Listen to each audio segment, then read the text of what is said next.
वज़ीर आज़म ने आइंदा बजट में 1000 अरब के तरक्याती प्रोग्राम में बलूचिस्तान के लिए 250 अरब रुपए मख्तस करने का ऐलान कर दिया।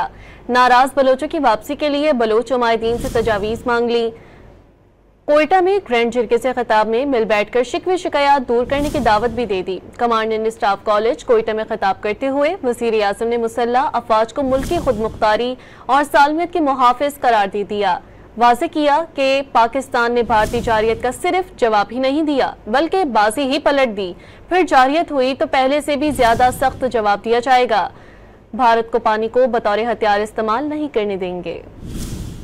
दहशतगर्द खून के प्यासे हैं, पाकिस्तान की तरक्की नहीं चाहते, इनके लिए कोई रियायत नहीं। वज़ीर आज़म शहबाज शरीफ ने बलूचिस्तान ग्रैंड जिरगे से खिताब करते हुए वाज़े किया कि जो लोग गुमराह हो गए, भटक गए, उनको वापस रास्ते पर लाने के लिए हम सबको मिलकर काम करना होगा। आपके पास गिले होंगे, आपकी कुछ शिकायत होंगी, सर आंखों पर, लेकिन ये जो दहशतगर्द हैं जो कि दरिंदगी के अलावा उनको कुछ नहीं आता, उनको ना आप टॉलरेट कर सकते हैं, ना मैं टॉलरेट कर सकता हूं, ना अफवाज पाकिस्तान, ना पुलिस, ना कोई और।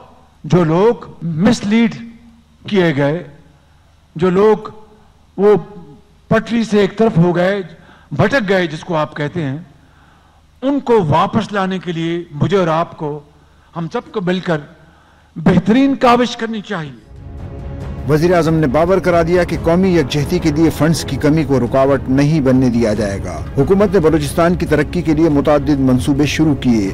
आने वाले बजट में 1000 अरब रुपए के तरक्याती फंड में से बलूचिस्तान का हिस्सा 250 अरब रुपए रखा जा रहा है।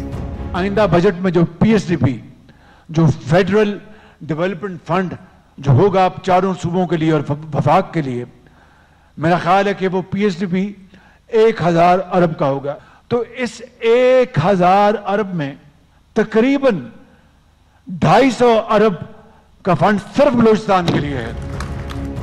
वज़ीर आज़म शहबाज शरीफ ने कमांडेंट स्टाफ कॉलेज कोयटा में अफसरान से खिताब करते हुए मुसल्लह अफवाज को मुल्की खुदमुख्तारी और सालमियत की मुहाफिज करार दिया। बावर कराया कि पाकिस्तान ने भारतीय जारियत का सिर्फ जवाब नहीं दिया बल्कि बाजी ही पलट दी।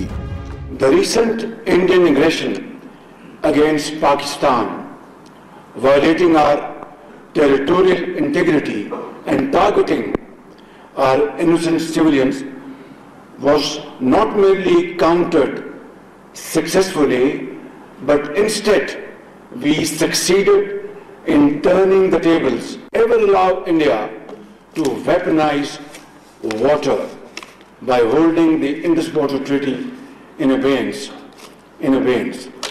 This is an absolute red line for us. वज़ीर आज़म ने एक मरतबा फिर बताया कि एयरफोर्स ने दुश्मन की 7 हाई वैल्यू टारगेट को निशाना बनाया। फील्ड मार्शल की पेशा वराना सलाहियतों के बाइस तारीखी कामयाबी मिली।